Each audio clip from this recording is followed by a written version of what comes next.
Jim Baker ventures west, seeking the romance of the frontier. Instead, he finds himself in the fight of his young life, commanding a small group of trappers besieged by a huge war party. All right, let him have it! Fire! Who needs ammo? Me! But in the heat of battle, Baker makes a devastating discovery. They're almost out of ammunition. Here they come! As enemy warriors mount another charge, Baker's next move will mean the difference between life and death. I'm out! Jim, what do we do?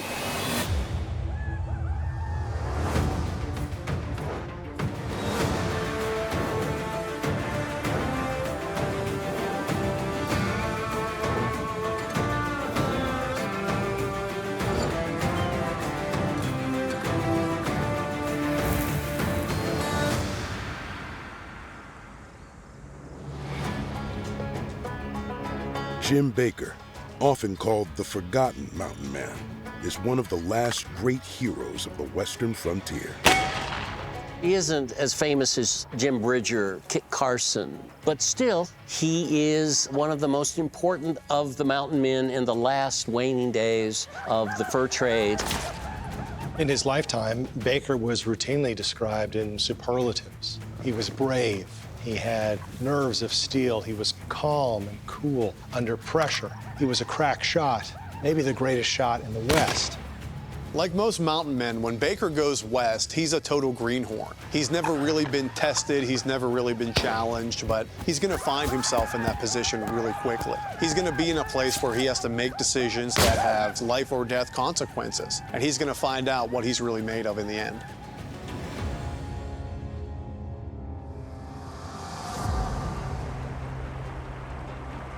Eager to see the frontier before it disappears, 19-year-old Jim Baker makes his way to St. Louis, the key jump-off for points west. Being in St. Louis, he hears stories of adventure and riches that lie just beyond the western horizon. And enamored with these stories, like many other young men, he sets his sights on heading west.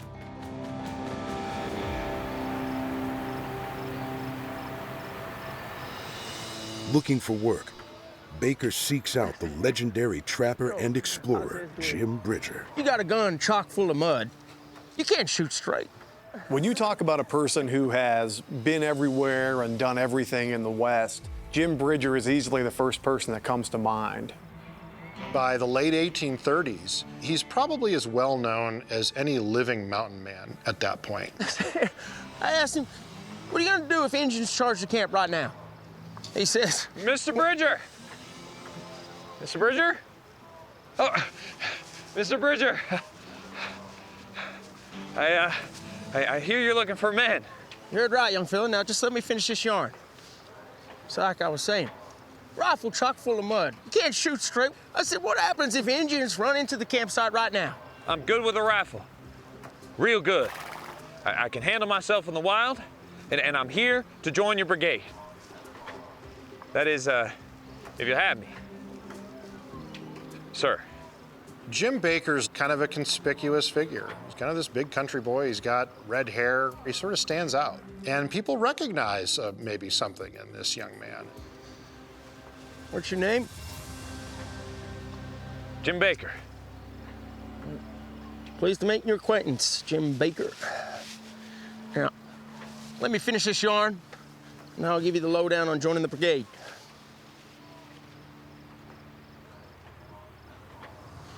Oh, watch out. Oh, almost got your finger.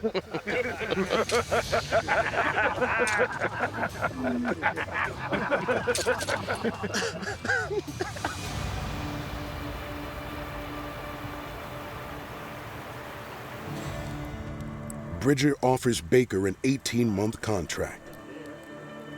And the new recruit gets a first taste of what he's signing up for. Excuse me, sir. This paper seems to be written in French, which I can't read.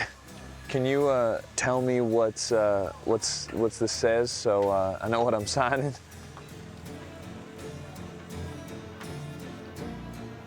That's French, all right. I don't read French neither. But it makes no difference either way, my boy. Why is that? Ever seen a man get scalped? The nice words for it is lifting hair. The most effective method is to take your knife and run it right under here, cut right down to the skull bone. All right, all right. That's enough, Henry. Every time, it's the same thing. Why'd I even bring you to St. Louis?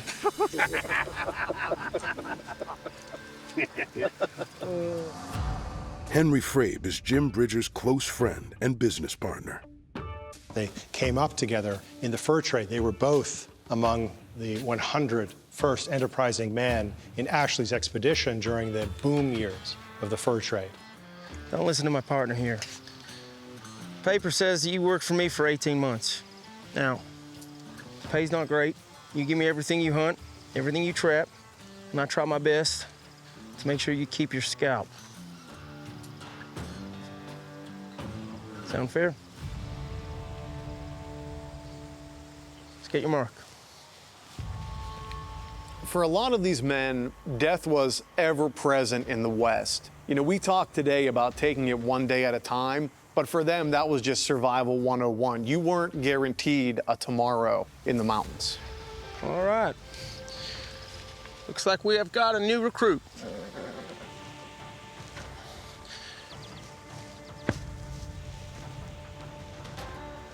You didn't scare me much.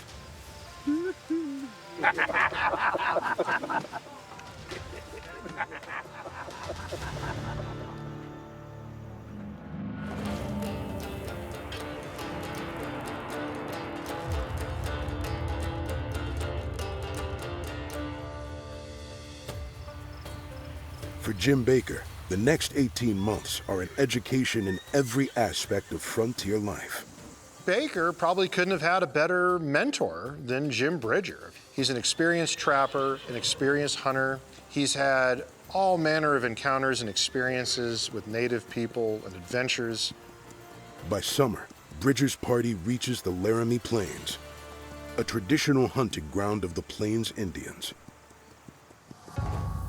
No single tribe had dominion over the Laramie Plains in the 19th century. It's crossing grounds for a variety of different tribes: Arapaho, Cheyenne, Sioux, Utes. All of a sudden, he's right in the middle of a very exotic, different world from what existed east of the Mississippi River.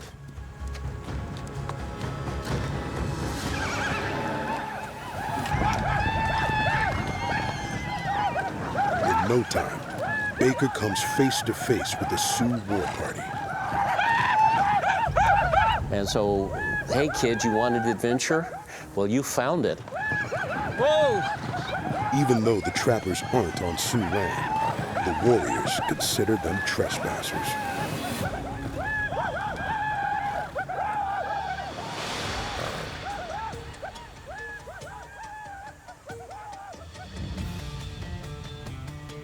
What's he saying? They think we're trespassing. They are not a Plains people. They're not people that the other Plains tribes are used to dealing with, and so they are a threat. They want us to pay a tribute. We ain't gonna pay. When encountering a party of whites, Sioux and other tribes would often demand tribute, to be given some goods, ponies, blankets, other valuables, in order to safely move along. Baker admitted that he was more scared than he had ever been in his life.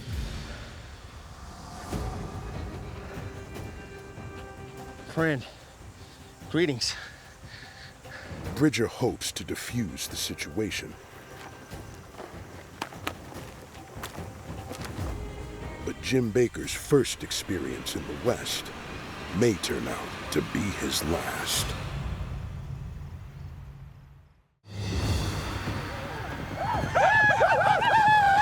first trapping expedition, Jim Baker has encountered a band of Sioux demanding tribute.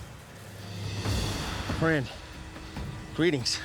And it's up to expedition leader Jim Bridger to prevent the encounter from taking a turn for the worse.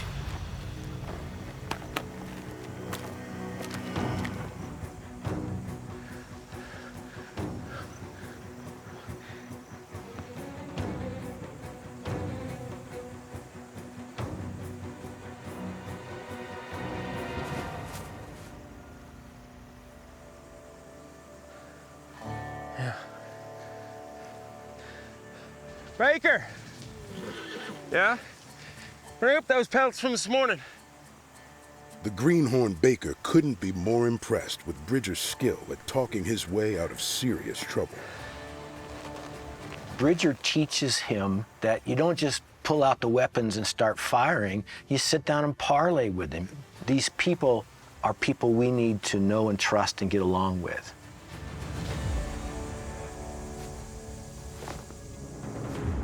Bridger says, if this is Sioux country, he must be lost. He knows this land like the back of his hand. He ain't lost. You won't see our packs, but I'll gift you these pelts as friend.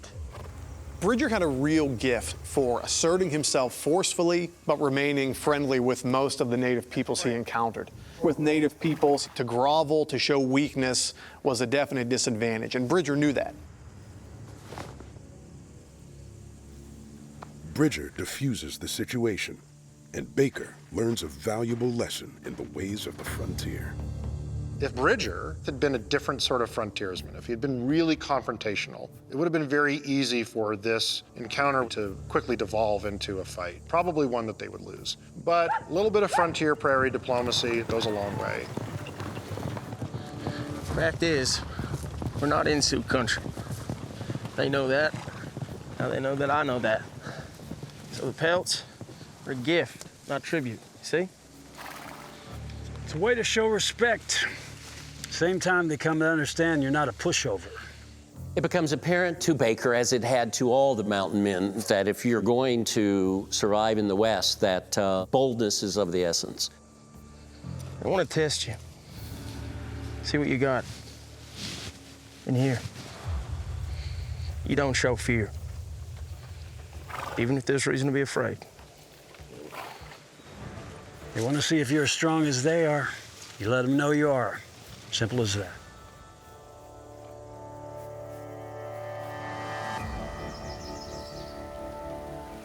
First man to hit gets the other man's pelts for the day. During his first trip west, Baker impresses his mentors with his skill as a hunter and marksman.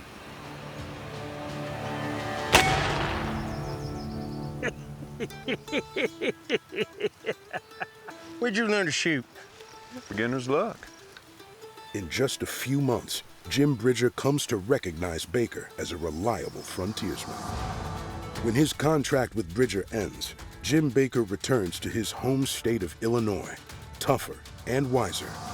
But the excitement of the West has gotten into his blood. Like a lot of young people that had gone through these experiences and they'd sort of fallen in love with the lifestyle of a free trapper and the frontier, he kind of itched to get back out west. A year later, Baker heads back out to the Rockies and reunites with Jim Bridger in present-day Wyoming.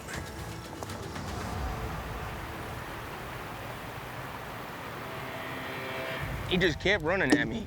Would not stop. I put 2 balls in this thing. It's almost on me. It didn't stop. Rider coming. Look who it is! Jim Baker, back from the States. I was visiting some family in Illinois, but missed these mountains, couldn't stay away. Good to see you, good to see you. What is all this? Yeah, New Enterprise. Not a bad spot for a trading post. Bridger's made camp on the west bank of the Green River, close to a location that he'll later develop into his legendary trading post, Fort Bridger. Where's Fraeb? He's out with a few others hunting down the Little Snake River. That's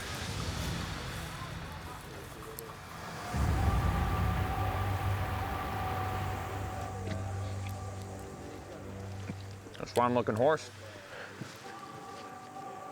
Quite the trade. Tin Horn came around here, half starved to death, well mounted. I give him a mule, my old flintlock, 5 pounds of bacon, some pickled eggs. Fraeb thinks it's too much of a horse for me. What would he know?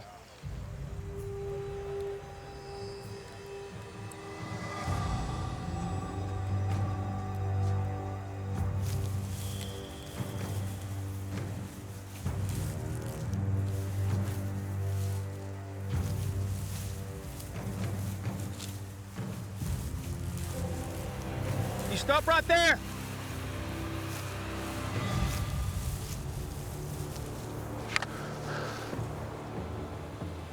I said stop. Don't shoot. He's Shoshone. The Shoshone are friendly to the trappers.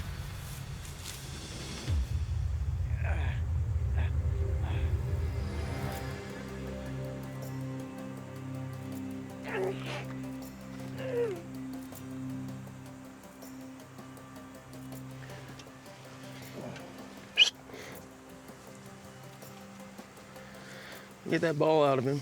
He might live. He's down near Little Snake River when he got jumped. 2 others by the Arapaho.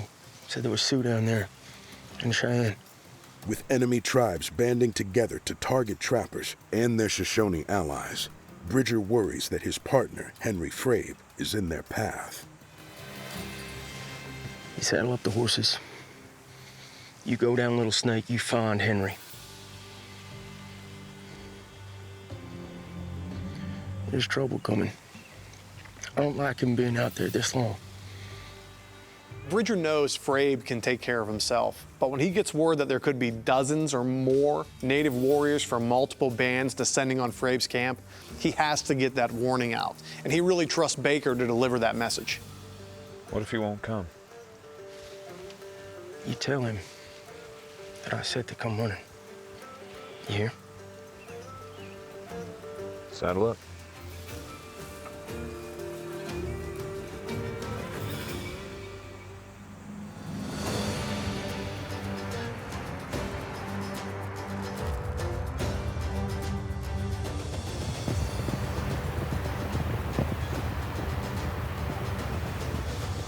After a hard 2-day ride, Baker arrives at Henry Fraeb's camp on the Little Snake River.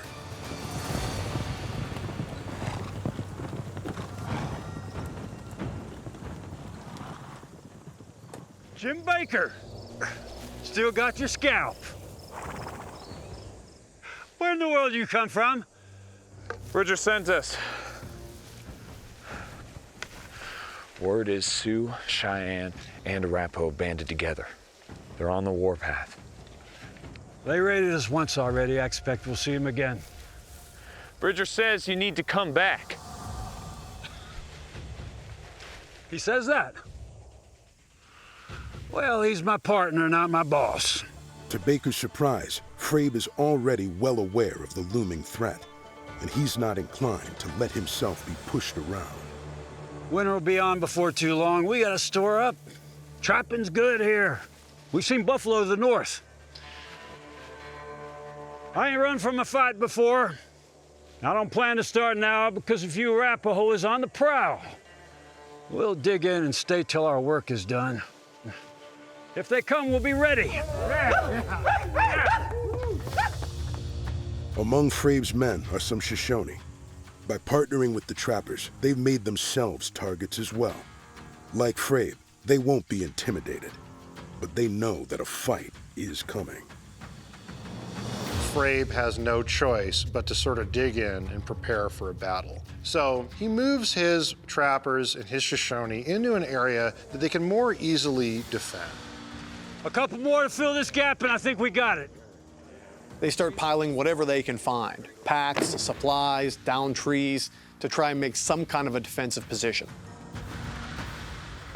You know, Back east, we used to build forts in the woods as kids. Didn't expect to be making them out here.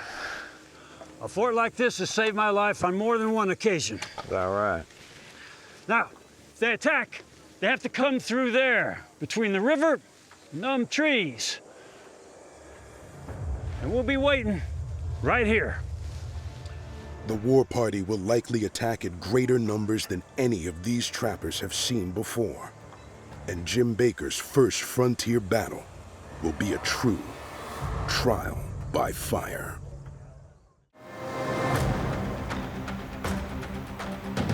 Greenhorn trapper Jim Baker and brigade leader Henry Fraeb are preparing their camp for a possible attack by a massive force of Plains warriors. Tribes like the Sioux, the Cheyenne, the Arapaho that formerly had fought each other now see that they have a common enemy, and so they're joining together in a united front against this white invasion. You really think we'll need that? Fighting holes, you bet. Get nice and low, especially if they get in close. Looks deep enough to bury a man in. Ryder, coming in.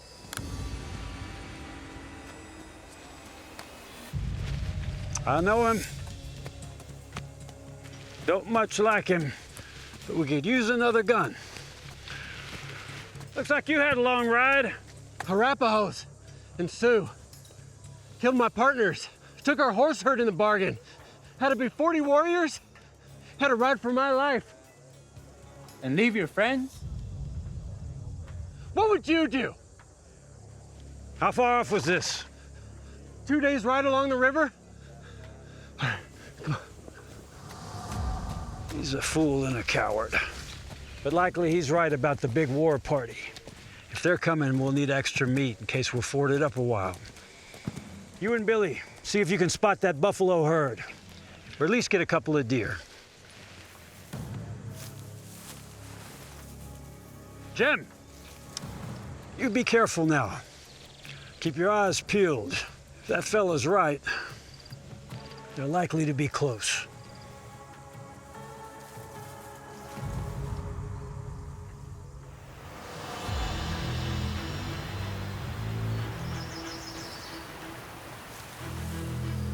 Baker sets out to hunt, and soon the trapper's worst fears are confirmed. Billy, look. Arapaho war party. Baker looks up and he sees combined forces of Sioux, Cheyenne, and Arapaho, as many as 500 or more men.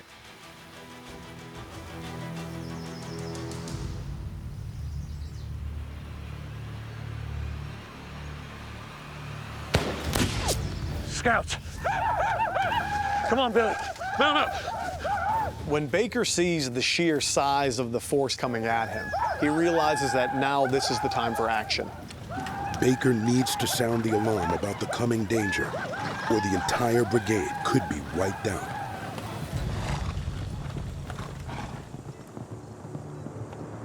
Fraeb!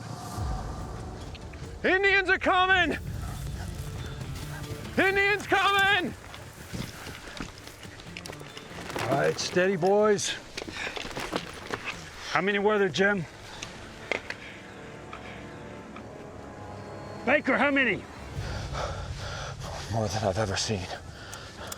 The native warriors are coming with such a show of strength because they know they have the numbers and they believe they can intimidate these men out of that position. The warriors quickly surround the camp, but the trappers are shocked when they see who's leading them.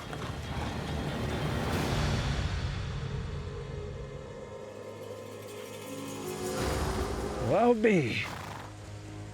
Heard of woman warriors, never seen one myself. The name of this female war leader is lost to history. And even though female warriors were rare, they were every bit the equals to their male counterparts. For a woman to lead a war party, you have to be a very formidable, recognized war leader or war captain in order to gain the respect of the people to follow. The way she was dressed, the power she seemed to have over the men, all of this had to be really unnerving to the trappers. Looks like they want to parley. Fraeb's one hope of avoiding a costly battle is to successfully negotiate a parley. Anytime you can avoid a fight on either side, it's always going to be perceived as a victory. With such tremendous numbers on their side, the warriors really believe they can achieve both their goals of getting the trappers out of this region and maybe fleecing them of supplies and horses in the process.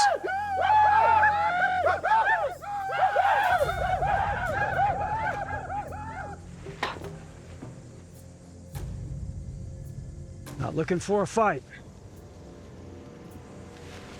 We will defend ourselves if need be. Give us all your horses. In this region, horses are life.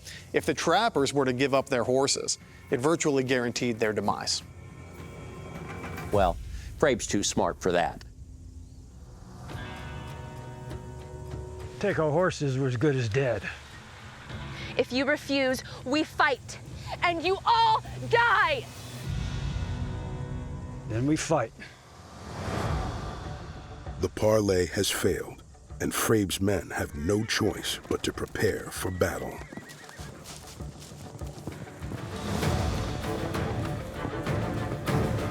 Take cover, men! The trappers and their Shoshone allies are well armed, but the Arapaho and Cheyenne have numbers on their side, and deadly skill with their bows and arrows, lances, and guns. Here they come.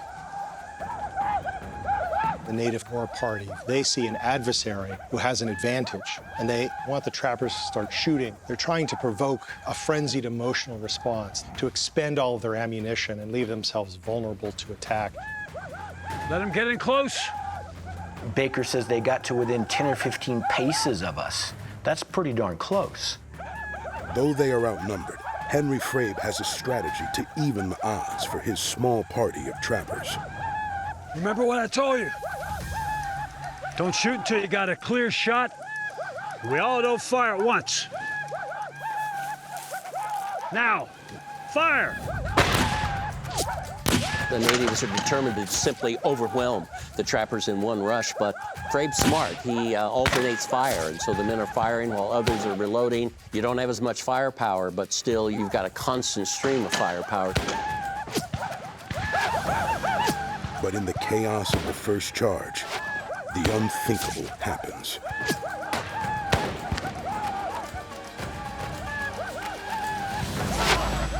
Fraeb exposes himself to the enemy, and he's probably trying to rally or inspire his men. And we see scenes like this play out in history all the time. This time, it was a catastrophic mistake. They got Fraeb! Fraeb! Now, Jim Baker is about to be thrust into the greatest test of his life.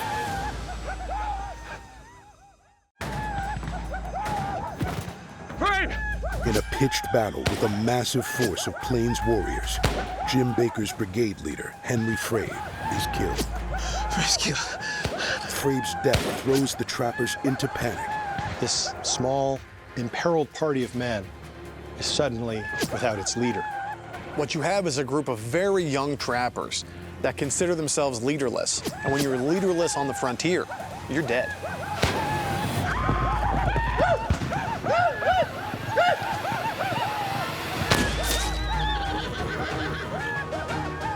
We're finished, we're gonna die.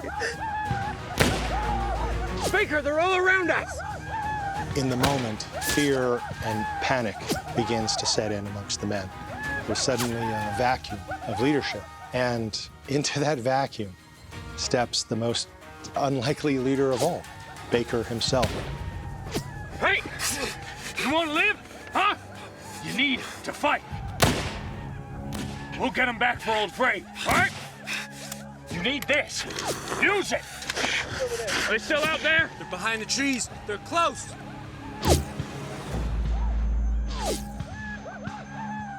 It's in the heat of this battle that we see the real Jim Baker rise up.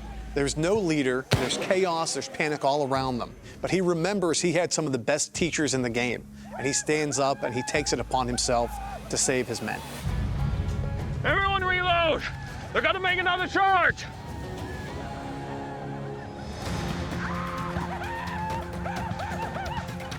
They're coming again, men!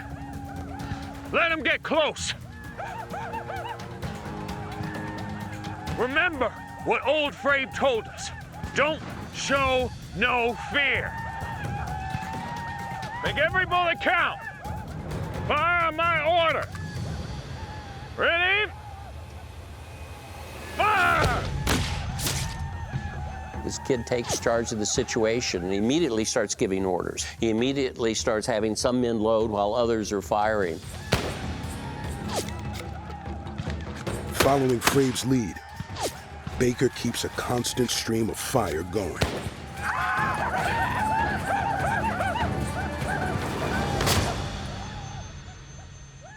Each time the warriors mount a charge, Baker's men beat them back. But as the hours pass, they realize they're in for a marathon battle. It was a long day for those guys in that fort.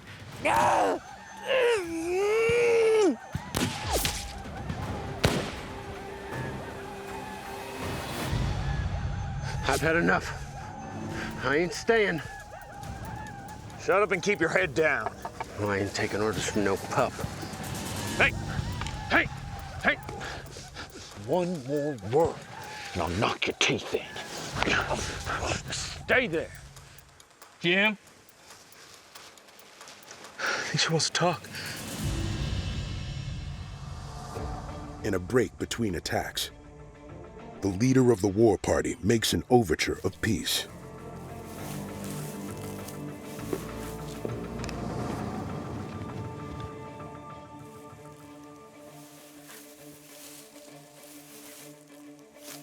Your leader is dead. Give us your horses and your guns. You can live.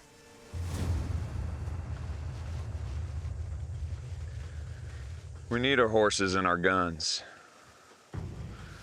You've lost a lot of men. If you want to quit, I'll let you ride out right now. You're a fool! All of you will die! There will be no truce, and Jim Baker will either have to win this fight or join Henry Fraeb in death. All of you will die! With a truce out of the question, Jim Baker and his men rejoin the battle. Despite their small numbers, they continue to repulse the Plains warriors' attacks. Fire!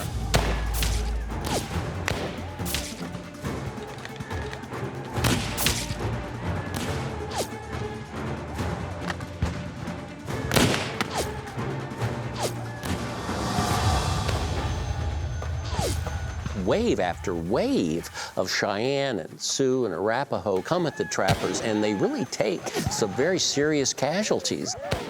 There's so many dead bodies that Baker says he could see the water turning red as more and more blood just dripped down that hill into the creek.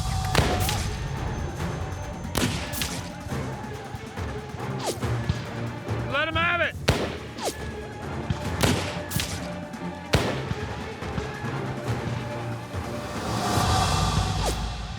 Who needs ammo? Me! But just as victory seems within his grasp, Baker makes a shocking discovery. Their supply of gunpowder and lead is almost completely exhausted. Here they come! I'm out! Jim, what do we do?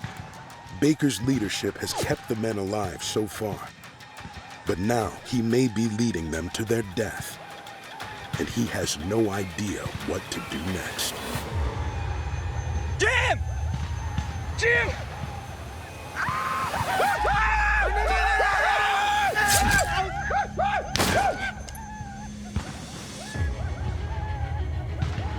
All right, this is the last of it. Everyone fire in turns. One man loads, the other shoot. Ready? Fire! Baker regains his composure long enough to fend off the charge, but he knows the trapper's powder and lead may not outlast the warrior's resolve. Baker's strategy to this point has worked, but he's running low on ammunition, and the native warriors are keeping up the pressure. They're whooping, they're shouting, they're firing arrows. Something has to give really soon. All right, that's the end of it. Who's loaded the fire besides me? I have nothing. I've got one left. I got one. We can hold him off on the next charge then. They don't want to let on to the Native Americans that are coming up the hill, because if they knew that they were low on ammo, it could be very easy just to overpower this massive rush and take them all out. What do you think they'll do? They'll fight till sunset.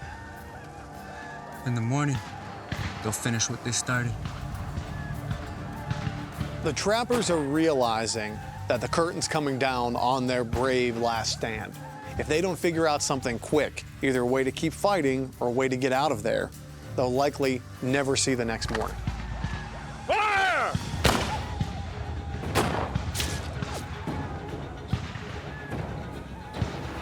I'm out! I'm out. I got one left. Finally, Baker's worst fears come true. The trappers are down to their last rounds of ammunition. The moment you run out of ammo, your rifle is basically a war club. You're gonna have to fight hand-to-hand, toe-to-toe with some of the greatest hand-to-hand combat warriors the world's ever seen.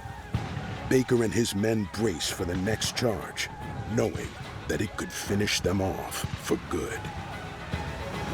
So this is it then.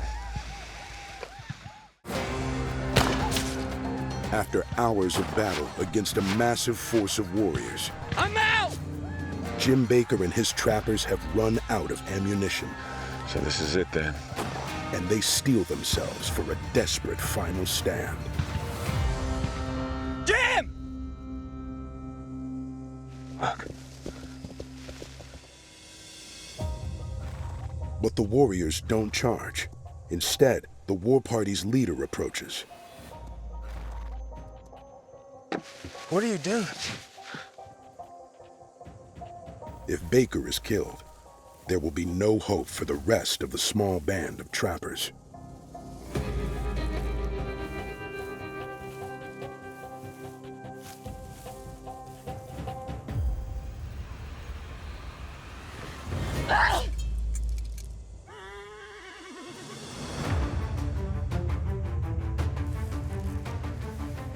They're leaving.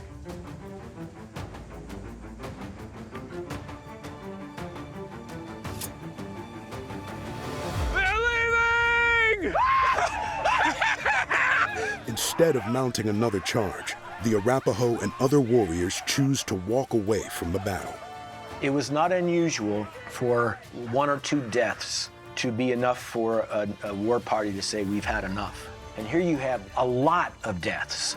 Over 100 warriors were killed in the fight, but only 4 trappers. It had to have gotten to a point where they finally just said, this is not our day. Let's just stop this foolishness because we have way more people getting killed than we need to. Yeah! We did it! Did it!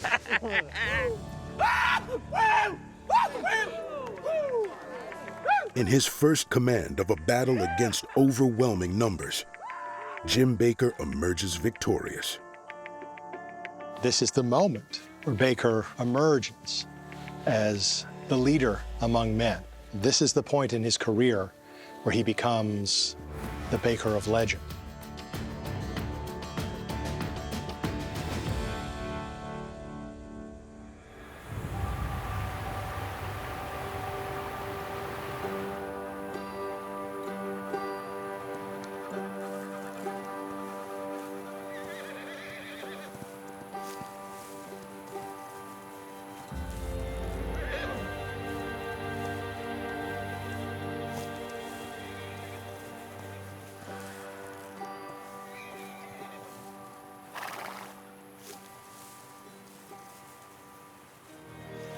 Fraeb, he's dead.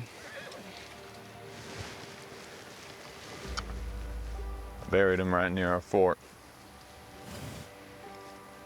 He kept us in that fight.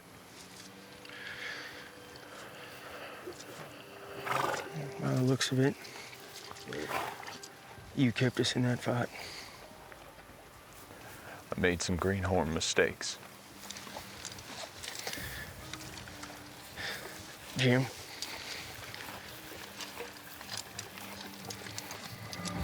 You're no greenhorn.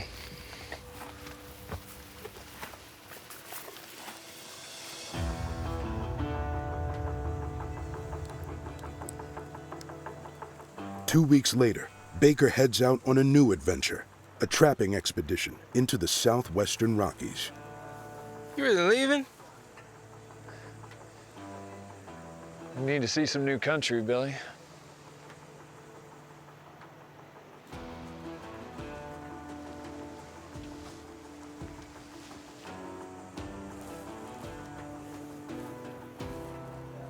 At the liberty of putting your saddle on this beast. That's a good bay of horse, Jim. Yeah. Well, horses have a way of coming into my life. Besides, maybe Fraeb was right. Maybe it is too much horse for me. See if you can get starch out of him.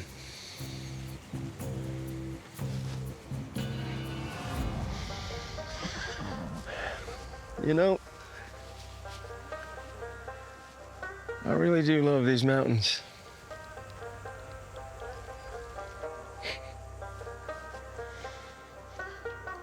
You'll do all right, Jim Baker.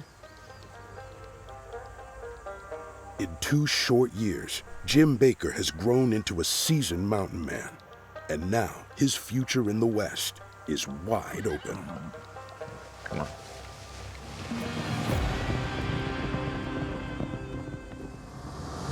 Mr. Bridger.